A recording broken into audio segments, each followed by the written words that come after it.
Je crois une chose, ça c'est certain dans mon cœur. Je crois en l'unité du corps. J'y crois. Et j'aimerais vraiment, et c'est ce qui se passe dans toute façon, que la pleine liberté du Saint-Esprit nous soit donnée. Dieu va nous parler. Pas parce que c'est moi, mais parce que c'est Dieu. Il a plu à Dieu de se révéler dans nos cœurs. Et encore, dans cette matinée, il désire révéler sa pleine volonté dans le corps que nous sommes. Vous savez, le corps n'est pas divisé. Le corps n'est pas séparé. Le corps est uni dans un lien d'amour. Et ce qui pousse à cette unité-là, c'est la puissance du Saint-Esprit. Le Saint-Esprit opère dans les cœurs. Il est celui qui intercède, non seulement auprès de Dieu, parce qu'ils sont des profondeurs de Dieu, pour nous révéler son amour, c'est-à-dire le Fils, mais il sonde chacun de nos cœurs, là, dans cette matinée, et il désire nous révéler si nous sommes vivants. Et j'aimerais vous poser cette question toute simple. Êtes-vous vivant? Êtes-vous vivant à la vie de Dieu? Êtes-vous vivant à l'intercession? Êtes-vous vivant à la prière? Êtes-vous vivant à la lecture? Êtes-vous vivant à la communion? Êtes-vous vivant à l'unité? Un corps uni et non pas séparé, non pas un corps disloqué et sans forme. Dieu est venu pour unir et non pas pour désunir. Un corps qui est disloqué, c'est un corps qui est handicapé. C'est un corps qui n'a plus de forme, il a besoin d'être soutenu, d'être aidé. Nous avons pour soutien le Saint-Esprit qui nous dirige. Et aujourd'hui, le Saint-Esprit désire se révéler dans le cœur de l'Église pour montrer quelles sont parfois les scories, quels sont parfois les défauts, quels sont parfois les mondes atrophiés. Ne restons pas dans notre orgueil et notre fierté. Parce que c'est vrai que parfois, le chrétien, la chrétienne peut être animée d'une certaine fierté, d'une certaine orgueil, au dépend même d'une culture, au dépend même d'un héritage hérité par les pères. Le seul héritage qui va être prôné dans l'Église, et je le dis avec la pleine liberté que me donne l'Évangile, c'est celle de Jésus-Christ. Cet héritage-là doit être prioritaire, parce qu'il a souffert, parce qu'il s'est donné, parce qu'il est monté sur la croix du Calvaire. C'est l'héritage qui nous a été offert pour que le corps soit formé. Un corps ne doit pas être désuni. Je peux m'efforcer à prier. Je peux dire tout simplement à un gant, je pose un gant, c'est un homme qui disait ça, posez un gant sur une table et disiez-lui de lui prendre une bouteille d'eau. S'il te plaît, prends la bouteille d'eau. Je vous le dis en vérité, le gant ne pourra pas prendre la bouteille d'eau. Il faut que vous puissiez prendre le gant, revêtir le gant. Et ainsi, vous pourrez prendre la bouteille d'eau. Et c'est ce que Dieu veut avec l'Église aujourd'hui. Il veut la revêtir de tous les cadeaux que peut apporter le Saint-Esprit. Et pour cela, il nous faut du discernement. Il nous faut beaucoup d'humilité. Car Dieu est près. Et près des hommes et des femmes qui ont le cœur contrit et humilié. Êtes-vous prêts à s'humilier dans cette matinée afin de recevoir la révélation de Dieu pour vos vies? Êtes-vous vivant? Êtes-vous vivant? Est-ce que vous vivez la vie de Dieu? Est-ce que c'est un jugement ce matin? Pas du tout. Dieu ne juge pas, il ne condamne pas. Nous ne sommes pas de ceux qui haïssent la réprimande. Parce que la Bible me dit que celui qui haït la réprimande est stupide. Je ne suis pas un stupide. Je ne suis pas un orgueilleux. Je suis un enfant de Dieu.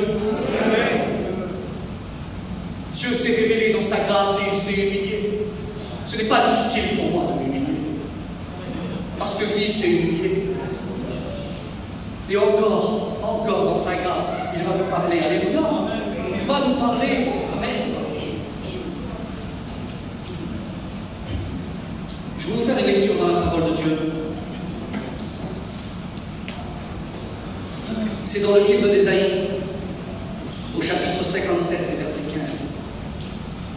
Il nous est dit ces mots.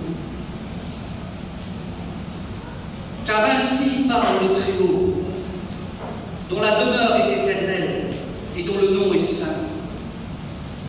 J'habite dans les lieux élevés et dans la sainteté, mais je suis avec l'homme contrit et humilié, pour un but, afin de ranimer les esprits humiliés, afin de ranimer les cœurs contris. Et Dieu continue et il dit, je ne veux pas contester à toujours, ni garder une éternelle colère, quand devant moi tombent en défaillance les esprits, les âmes que j'ai faites. Voilà le constat de Dieu. Voilà le constat de Dieu. Des âmes tombent en défaillance. Des personnes sont assaillies par toutes sortes de maux. Mais je bénis Dieu, parce que Dieu est près des hommes et des femmes qui ont le cœur contrit et humilié. Et c'est ces personnes-là que Dieu ranime. C'est ces personnes-là que Dieu ramène à la vie. Et c'est pour ça que je veux Dieu à vous dire, êtes-vous vivant? Et ce constat-là, cette question-là, doit être prioritaire dans ma vie. Lorsque je me place devant Dieu, est-ce que je vis, Seigneur, la vie véritable, celle qui m'a été donnée? Le véritable évangile, celle qui me prend tout. Parce que l'évangile nous prend tout, on l'a écouté, et elle doit tout nous prendre. Notre vie tout entière, nous ne nous appartenons plus, mais elle appartient à Jésus. Un jour, un homme, c'est une image tout à fait imagée, il a voulu donner, il a conversé avec Dieu, c'est imagé, hein, je le répète, c'est imagé. Il a dit, voilà, je veux bien tout te donner, mais qu'est-ce que je peux te donner? Et Dieu lui dit, qu'est-ce que tu as? Qu'est-ce que tu as à me donner? Seigneur, j'ai une maison. Viens, je prends ta maison. Qu'est-ce qu'il y a encore? Seigneur, j'ai une voiture, je prends aussi ta voiture. Je prends aussi ta voiture. Qu'est-ce qu'il y a? Ta caravane, j'apprends aussi.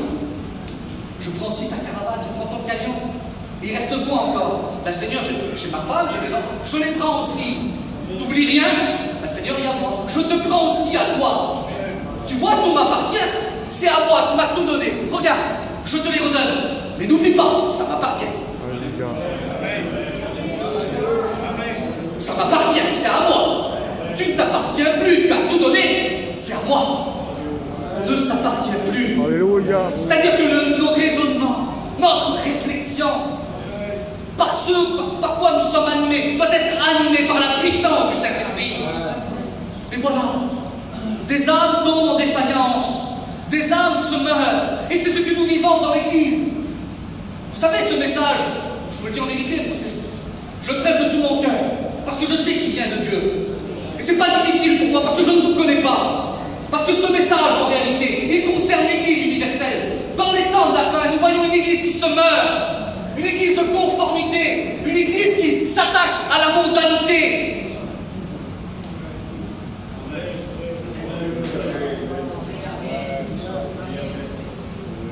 La seule conformité qui doit siéger dans nos cœurs, c'est celle du ciel. Amen. Je ne suis plus un citoyen de la terre, je suis un citoyen du ciel. Amen. Et j'aimerais, je vous le dis en vérité, que dans vos cœurs, il y ait de la sincérité. Soyez honnêtes. Amen, amen. Soyez honnêtes. Amen. Soyez vrais. Amen, Seigneur. Constatez-vous, ce n'est pas un jugement. Dieu ne nous condamne pas. Dieu ne nous rejette pas. Il nous aime. Jésus nous aime. Et il t'aime. Tu ressens dans ton cœur une fragilité, une défaillance, une peur, une crainte. Vous savez, le mot défaillance, il a une signification particulière. Il semblerait que ce mot-là, c'est une régression. Il régresse de plus en plus. Et parfois, nous rencontrons ce constat-là. Parfois, nous sommes face à ce constat-là. Vous savez, je n'ai pas honte de vous le dire que je suis défaillant. Il m'arrive parfois d'être défaillant. Pourquoi? Parce que je suis faible. Et l'apôtre Paul le disait, mais je sais que dans ma faiblesse, la puissance de l'Éternel s'accomplit. Alors Dieu renouvelle mes forces pendant la marche. Et c'est ce que Dieu veut aujourd'hui pour l'Église. Il veut renouveler ses forces dans ces temps de la fin. Il faut une effusion du Saint-Esprit. Mais pour que l'effusion du Saint-Esprit s'opère au cœur de l'Église, il faut une Église humiliée. Il faut une Église désintéressée, prête à recevoir la révélation que Dieu veut pour elle. Jésus a été dépouillé. N'aie pas peur d'être dépouillé. N'aie pas peur de l'épreuve, de la circonstance. Car Dieu désire ranimer. Vous savez, une âme qui a besoin d'être ranimée. Une personne qui a besoin d'être ranimée. Elle tombe par terre, elle fait une crise cardiaque. Qu'est-ce qu'on fait? On va procéder à la réanimation. Et Et bien ce matin, Jésus veut opérer une réanimation. Un massage cardiaque divin. À toi la gloire, Seigneur. Alléluia. Amen. Il veut mettre sa bouche sur ta bouche. À toi la gloire, Seigneur. Tout comme le prophète a pu le faire. Sa bouche sur ta bouche, ses mains sur tes mains, tes pieds sur tes pieds, son cœur sur ton cœur. Une réanimation Alléluia. pour te ramener. Je respire de foi. Oh, l'air du Saint-Esprit me donne la vie. Alléluia. Dieu veut donner la vie. Il donne la vie parce qu'il est la vie. Amen. Alléluia. Vous savez, la première définition du mot défaillance, vous savez, il y a des étapes. Et on reconnaît une âme défaillante, c'est quand elle ne remplit plus sa fonction. C'est-à-dire que Dieu a donné les cadeaux de l'Esprit, le Saint-Esprit a donné ses cadeaux, et on est revêtu de toutes ces choses-là, et on sent que dans nos cœurs, il y a une forme de négligence qui s'installe, et la personne ne remplit plus sa fonction. Tout simplement le fait de prier dans le lieu secret. Il n'y a plus ce temps de communion. Une sorte de cycle religieux s'est installé. Quel danger! Quel danger, Seigneur! Nous ne sommes pas des religieux, nous. Nous ne sommes pas des religieux. Nous sommes l'Église du Christ. Alléluia! C'est la première étape. Elle ne remplit plus sa fonction. Elle est devenue comme fainéante. Il y a une forme de fainéantise qui s'installe. Une forme de facilité. L'évangile de la facilité. Vous savez, un homme de Dieu disait cela. Il disait, il y a les 4 évangiles, mais il y a aussi l'évangile selon les saints évangélistes. Il dit, si vous voulez voir cet évangile-là, ouvrez vos 2 Bibles et regardez les versets entourés. C'est ceux que vous aimez, ceux qui vous font du bien, qui ne sont pas trop compliqués. Venez vers moi, vous tous qui êtes fatigués et chargés, je vous donnerai du repos, c'est très bien. On l'entoure celui-ci, on oublie celui qui est en dessous. Mais prenez aussi mon joug et recevez mes instructions. Est-ce que vous êtes prêts à prendre le joug que nous donne l'Évangile? Souffrir pour les âmes, intercéder pour ceux qui souffrent, et recevoir de Dieu ses instructions. On ne veut pas d'un évangile à la rose, on veut un évangile qui nous entoure. L'âme défaillante, c'est celle qui ne remplit plus sa fonction. C'est la première étape. Il y a aussi une autre étape. C'est celle qui est absente. Alors, elle vient à la réunion. Ils vont à la réunion, ils sont là, et on peut leur prêcher l'évangile, mais ils n'entendent pas. Ils sont absents. J'espère que vous n'êtes pas absents ce matin. J'espère que vous êtes là. Parce que c'est le début de l'âme défaillante. Quelqu'un qui est absent, quelqu'un qui n'entend pas, quelqu'un qui pense à toutes sortes d'autres choses, quelqu'un qui a ses pensées à l'extérieur. Qu'est-ce que je vais faire cet après-midi? Il fait bien chaud. Je vais me mettre à l'ombre, d'ailleurs. Avec un verre de coca. J'espère que tu n'es pas dehors. J'espère que tu es ici parce que Dieu te parle là, à cet instant. Il désire te révéler ta volonté, ne sois pas défaillant. Et il y a une autre étape. La troisième définition, c'est faible et sans force, jusqu'à en mourir. Et après, on retrouve des hommes et des femmes sans force. Je te le dis en vérité, Jésus désire te relever.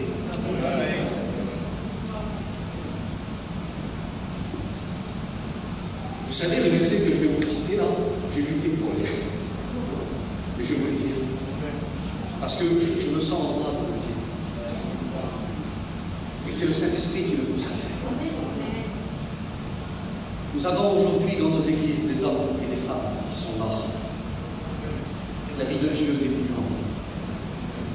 Je me souviens d'une fois, il y avait une chrétienne, c'était compliqué, puis elle avait besoin d'être reprise. Puis un frère a été malade avec un autre frère. Puis dans l'amour du Seigneur, ils l'ont repris. Elle les a reçus avec une casserole. Ça existe. Ça existe. Si vos frères viennent chez vous, ce sont des ambassadeurs du Christ qui viennent vous éclairer selon la parole. Alléluia. pour vous dire quel est votre besoin. Mais ce matin, c'est Jésus-Christ lui-même qui vous le dit. C'est pas mal, hein? Dieu vous le dit. Et il vous dit ces mots dans Apocalypse, chapitre 3, et verset 1. Écrit à l'ange de l'église de Sardes. Voici ce que dit celui qui a les 7 esprits de Dieu et les 7 étoiles. Je connais tes œuvres. Je sais que tu passes pour être vivant, et tu es mort. Seigneur, je sais que tu passes pour être vivant, et tu es mort. Vous savez, quand je suis arrivé ici, moi, j'ai pris Pachaï dans mes bras, on a pleuré ensemble, on a prié. Et tous les frères que j'ai vus, je les ai pris dans mes bras. Et j'ai vu des frères pleins de vie, pleins d'engagement. J'ai vu des sœurs dans la communion, pleines de vie, pleines d'engagement. Cette église-là est vivante. Ça, je le sais, parce que le Saint-Esprit me le communique. Et il y a bien une chose qui ne me trompe pas, c'est le Saint-Esprit. Mais d'une manière générale, au sein de l'église, il y a des âmes défaillantes qui ont besoin d'être relevées. Ce n'est pas un jugement ni une condamnation, c'est une exhortation. Considère la parole. Les temps sont trop difficiles. Tu te sens découragé, affaibli, sans force. Tu ne remplis plus ta fonction, celle qui t'avait été offerte par avant tu lisais, par avant tu priais. Quelque chose est venu. Il ranime les esprits humiliés. Amen. Il ranime les cœurs contris. C'est un lieu de réanimation pour pouvoir vivre la résurrection. Il n'y a que la résurrection qui peut nous ramener à la vie. Et j'aimerais courtement vous parler de la puissance de la résurrection. La puissance de la résurrection dans un cœur nous fait considérer toutes les valeurs qui nous ont été apportées à la croix du calvaire. Je vais vous lire un passage dans la parole de Dieu. J'aime bien lire moi. C'est important de lire la parole, alléluia. C'est dans l'épître de Pierre, où il nous est dit ces mots. Pierre va parler dans le premier épître de Pierre, au chapitre 1, verset 3. Il va dire ces mots.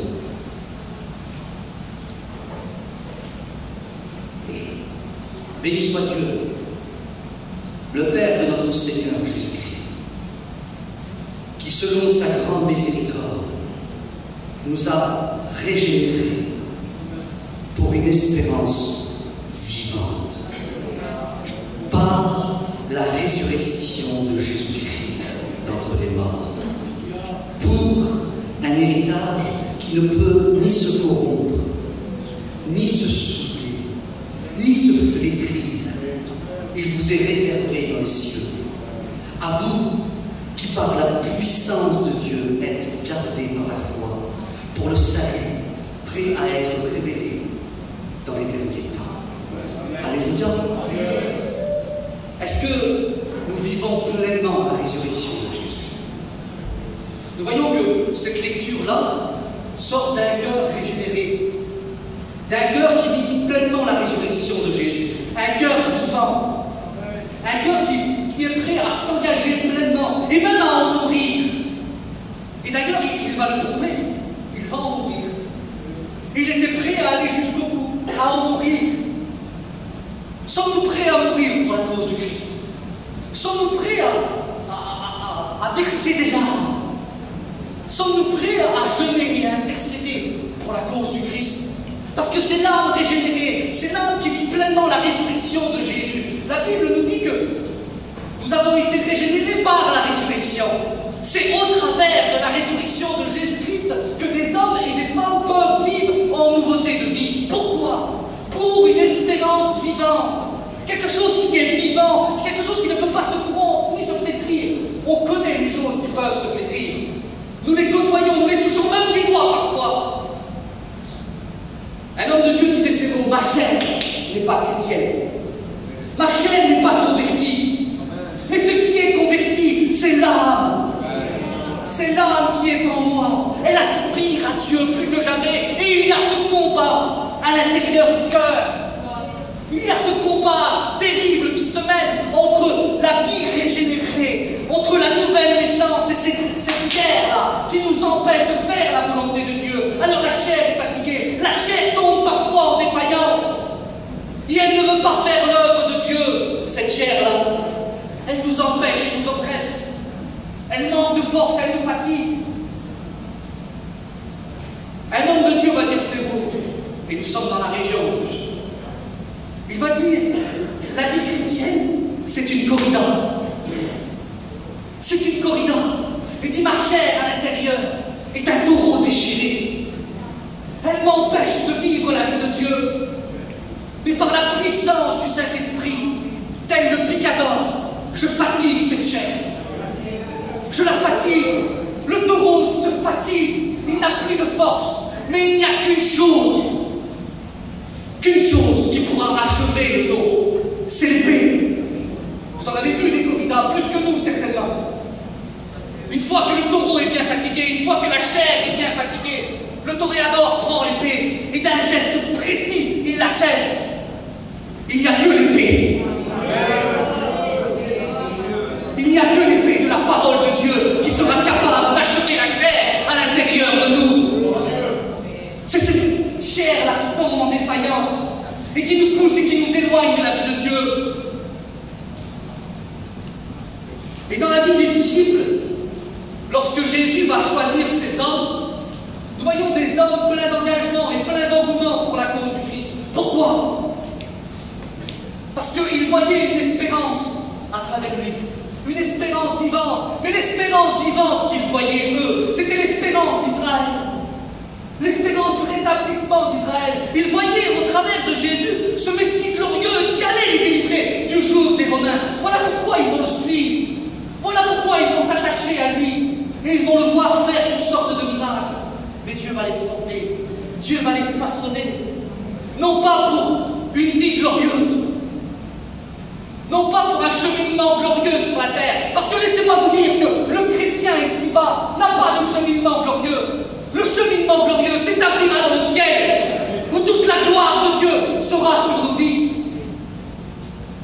Ici-bas, nous rencontrons deuil, amertume, séparation, animosité et haine. Nous sommes appelés à persévérer.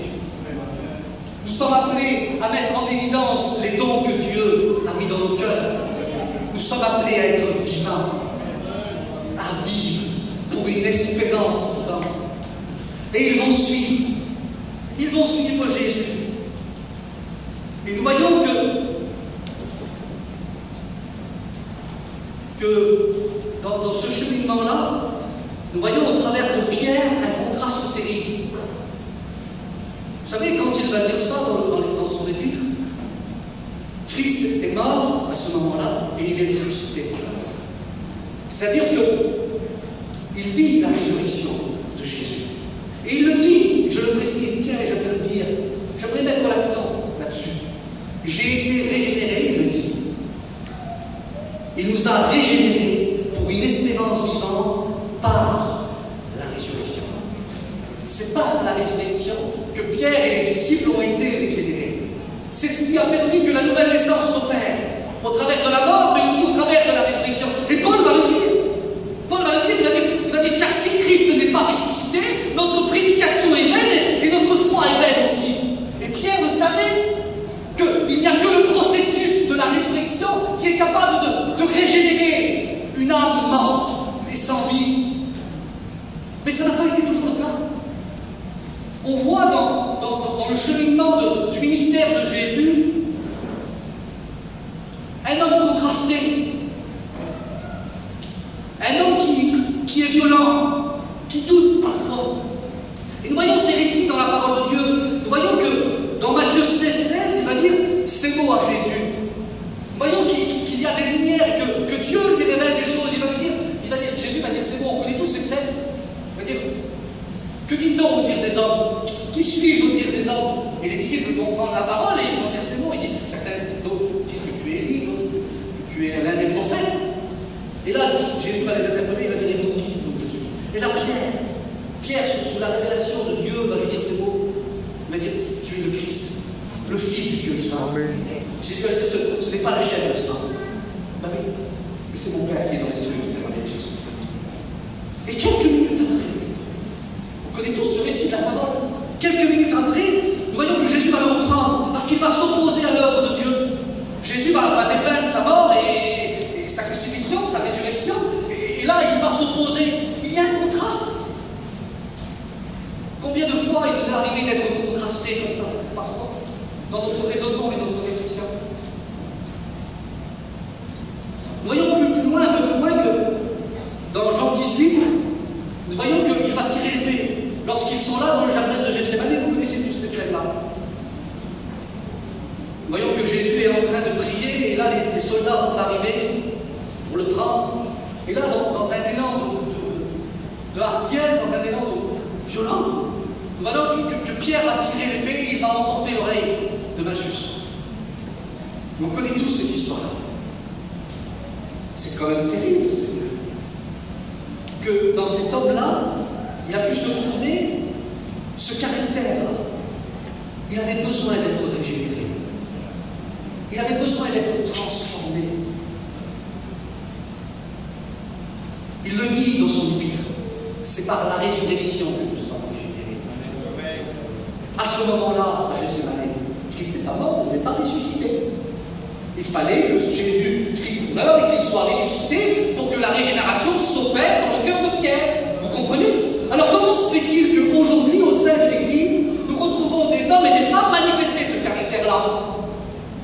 Pierre était, semble-t-il, excusant. C'est normal. Christ n'était pas mort et il n'était pas ressuscité. Mais aujourd'hui, à l'heure où je vous parle, il y a 2000 ans, plus de 2000 ans, que Christ est mort et que Christ est ressuscité. Alors comment se fait-il que nous retrouvons des personnes violentes, des personnes qui manifestent pleinement leur caractère au sein même de l'Église et qui se disent frères? Je vous le dis en vérité, ce sont des personnes qui défaillent dans leur foi. Si tu es de ce cas-là, ce n'est pas un jugement ni une condamnation, mais repens-toi. Repens-toi de cette condition-là. Je vous le dis en vérité, je ne suis pas bien vieux, moi, mais j'ai grandi dans la mission. Et je me souviens quand j'étais tout petit, dans les églises, et sous les chapiteaux, je voyais des hommes et des femmes le dimanche matin se frapper la poitrine et dire Seigneur, sois apaisé envers moi. Pardon, Seigneur, pardon. Je suis défaillant parfois. N'ayez pas honte de crier à Dieu et de demander pardon. Il est votre Père. Nous sommes ses enfants. Alléluia. Nous sommes ses enfants. Amen. Et nous savons ensuite que quelques heures après, il va être l'homme qui doute. Il va renier Jésus. Et à la croix, on ne le voit plus. À la croix, on ne le voit plus. Il n'est plus là. Pendant le ministère de Jésus, Pierre va être plein de fougue et d'engagement, mais surtout plein de faiblesse et de doute parfois. Il a fallu qu'il s'opère quelque chose de tout à fait particulier. Christ ressuscité. Alléluia. Alléluia. Amen. Christ ressuscité. Amen. Amen. Christ ressuscité dans nos vies. Change tout. Alléluia. Il bouleverse. Plus la même vision, plus le même langage. Je me souviens d'un témoignage d'un homme qui avait témoigné à la Convention, un homme qui était lié par la drogue, par l'alcool.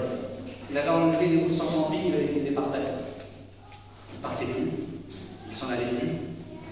Et un jour, Jésus s'est révélé dans son cœur. La nouvelle naissance s'est opérée. Il a remis les bouts de son camping et il est parti. Il était à Agir. Et il s'est arrêté sur l'air de repos. Et puis, quand il s'est arrêté, sa femme a sorti la carte, on a retourné autour de la table, et lui, il s'est éloigné.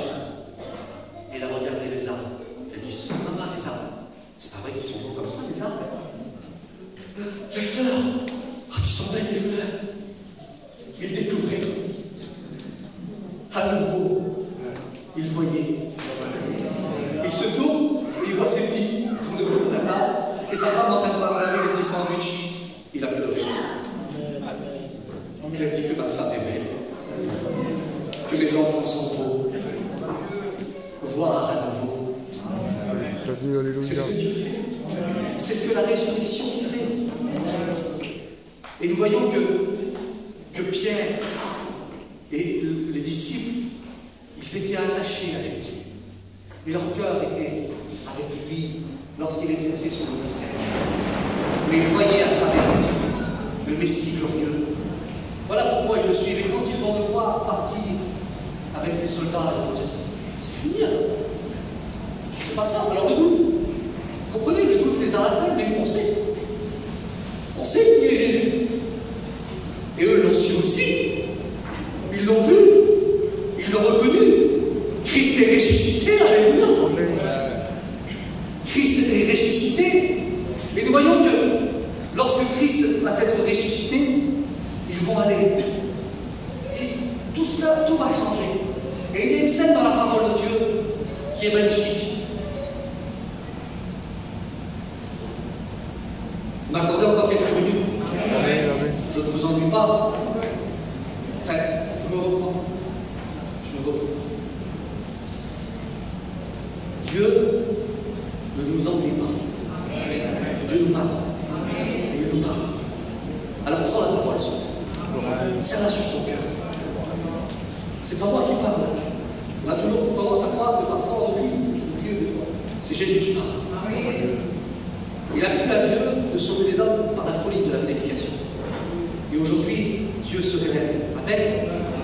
Christ est ressuscité. Amen. Et il vit. Et quelque chose va s'opérer dans le cœur des disciples. Un engouement particulier va s'opérer dans le cœur des disciples. Et nous voyons qu'il va s'opérer quelque chose lorsque les disciples vont être sur le lac de Génézareth, le lac de Galilée. Ils vont être là et ils vont pêcher toute la nuit. Jésus est ressuscité et ils vont aller à leurs occupations. Il semblerait qu'ils ont oublié quelle était leur fonction, encore une fois. Mais il fallait qu'il se passe quelque chose. Il fallait qu'ils soient consolés. Ils avaient besoin d'être consolés. Ils avaient vu le Christ partir, être frappé. Ils avaient vu le Christ crucifié. Mais ils avaient vu le Christ ressuscité. Et là, ils vont être sur le lac en train de pêcher. Et là, ils vont voir un homme venir. On connaît tous cette scène. Il va leur demander de jeter les filets. Ils vont faire la pêche miraculeuse. Et quelques heures après, avant que Jésus dise à Pierre, m'aimes-tu? Il fallait que Pierre et les disciples soient consolés. Et il y a une tradition juive c'était que quand quelqu'un perdait un proche, quand un proche était parti, il n'avait pas la force de faire à manger. C'était les proches parents, c'était ceux qui étaient autour, les voisins, qui venaient vers lui et qui lui faisaient le repas. Cela, c'était la tradition juive, on appelait cela le repas de la consolation. Et Jésus le savait qu'il fallait qu'il soit consolé. Et quand ils vont descendre du bateau, la Bible nous dit qu'ils vont voir un poisson avec du miel. C'est-à-dire que, imaginez-vous un petit peu l'attention de Jésus. C'est-à-dire le créateur de toutes choses, celui qui a créé les luminaires, les astres, la terre, et nous, va prendre le temps de cuisiner. Pour ses disciples. Il a de l'attention, hein? Tout comme dans cette matinée, il a de l'attention pour toi. Il désire consoler ton cœur. Nous savons que ces jours-ci ont été des jours difficiles. Des jours de séparation. Des jours difficiles. J'aimerais te dire que Jésus est là. Amen. Et il désire t'apporter le repas. Il veut consoler ton cœur. Et quand la consolation va venir dans son cœur, Jésus va poser cette question à Pierre. Pierre, m'aimes-tu? À 3 reprises. Et Pierre, face à cette vérité, dit, Seigneur, tu le sais. Tu sais que moi, je suis faible, censément. Je t'ai renié. Et Jésus va lui dire, c'est pas grave, paie mes brebis. Va, je t'envoie. Imaginez-vous maintenant, quelles ailes. Quelles ailes dans le cœur de Pierre. Quel engagement. Et j'aimerais passer vite. Et nous voyons Pierre et Jean. Pierre et Jean montaient au temple. Ça y est. Christ est ressuscité. Alléluia. Et nous les voyons. Ils n'ont plus peur. Plus peur, c'est fini maintenant. Et nous voyons dans Acte 3. Pierre et Jean montaient au temple. Et là, je fais la lecture. Ensemble, Pierre et Jean montaient au temple à l'heure de la prière. C'était la 9e heure. Il y avait un homme boiteux de naissance qu'on portait et qu'on plaçait tous les jours à la porte du temple, appelé la Belle, pour qu'il demande l'aumône à ceux qui entraient dans le temple. Cet homme, voyant Pierre et Jean qui allaient y entrer, leur demanda l'aumône. Pierre, de même que Jean, fixa les yeux sur lui et dit « Regarde-nous ». Et il les regardait attentivement, s'attendant à recevoir de quelque chose. Alors Pierre lui dit « Je n'ai ni argent ni or, mais ce que j'ai, je te le donne au nom de Jésus-Christ de Nazareth. Lève-toi et marche. » En le prenant par la main droite, il le fit lever. Au même instant, ses pieds et ses chevilles devinrent fermes. D'un saut, il fut debout. Amen. Et il se mit à marcher. Il entra avec eux dans le temple, marchant, sautant et louant Dieu. Mais il va se passer quelque chose.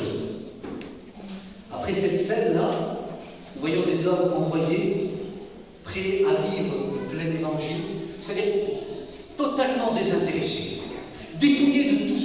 Ça y est, ils vont proclamer la puissance de Jésus-Christ. Et là, ce n'est plus l'homme qui doute, ce n'est plus l'homme violent, mais c'est l'homme qui vit la régénération, c'est l'homme qui vit pleinement la résurrection. Et il va se passer quelque chose. Le Sanhédrin va se réunir et ils vont voir cet homme-là guéri par les disciples. Et il va se passer quelque chose, un discours. Pierre n'a plus peur. Pierre n'a plus peur. Mais c'est ce que la résurrection est capable d'opérer dans un cœur. Plus de peur, plus de crainte. Il n'y a plus d'âme défaillante quand la résurrection s'opère. L'âme devient vivante.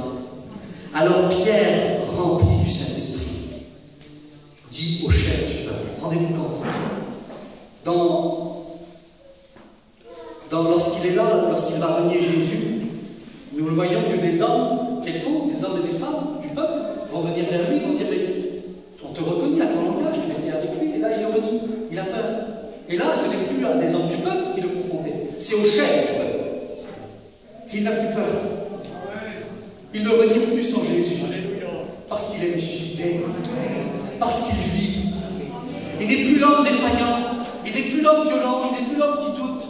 Il n'est plus l'homme qui est en proie au tourment. Non, non. Christ est ressuscité. Et il est régénéré par cette puissance-là. Et là, Pierre, rempli du Saint-Esprit. Parce que les hommes du peuple, les chefs du peuple, ils disent, mais au nom de qui tu fais ça? Pourquoi tu fais ça? Et Pierre, on sait très bien que s'il se met à parler au nom de Jésus-Christ, il se dit, ça y est, je vais mourir. Mais il s'en fiche. Il s'en fiche totalement, c'est fini. Je suis prêt à mourir pour lui. Il est ressuscité et il vit. Et mon espérance est auprès de lui maintenant. Et il va dire ces mots. Chef du peuple et ancien d'Israël, puisque nous sommes interrogés aujourd'hui sur un bienfait accordé à un homme malade, afin que nous disions comment il a été guéri, sachez-le tous. Sachez-le tous, et que tout le peuple d'Israël le sache. C'est par le nom de Jésus-Christ de Nazareth que vous avez crucifié, et que Dieu a ressuscité des morts. C'est par lui que cet homme se présente en pleine santé devant vous. Au verset 12, il dit, il n'y a de salut en aucun autre, car il n'y a sous le ciel aucun autre nom qui a été donné parmi les hommes, par lequel nous devions être sauvés. Il n'a plus peur. Il est prêt à être confronté à la tradition, à l'héritage d'Israël. Aujourd'hui, Jésus est venu bouleverser, changer, transformer par la puissance de la résurrection. Des cœurs qui étaient en proie au doute, à la crainte, des cœurs qui étaient défaillants par la puissance de la résurrection. Jésus opère une âme vivante, un esprit nouveau. Et c'est ce que Jésus veut aujourd'hui dans vos cœurs. Il veut opérer cette pleine résurrection. La Bible nous dit que nous avons tout pleinement en lui. Amen.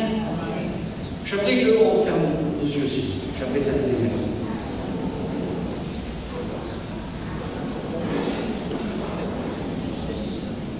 Je sais que parfois, dans une prédication, dans un message, nous disons les choses avant ou après que le Saint-Esprit va nous endormir. Il opère dans les cœurs. Tu as besoin d'être ranimé. Voilà, tu as besoin d'être ranimé. croit au doute, à la crainte, tout comme les disciples ont pu être exposés.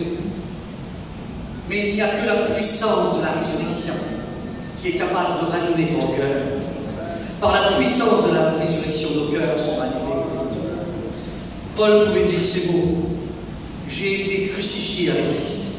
Et si je vis, ce n'est plus moi qui vis, c'est Christ qui vit en moi. On prie le Seigneur ensemble. S'il te plaît, n'aie pas peur de crier à Dieu ce matin. N'aie pas peur de te lever. N'aie pas honte. N'aie pas honte de ton état. N'aie pas honte parce que tu sais, l'ennemi veut te prendre. Il veut t'anéantir. Il est venu que pour égorger, pour détruire. Mais Jésus est venu pour guérir et rétablir. Et aujourd'hui, il ranime les âmes défaillantes. Il ranime les esprits découragés. J'aimerais qu'on prie le Seigneur. J'aimerais qu'on le fasse ensemble. J'aimerais qu'on partage jusqu'ici.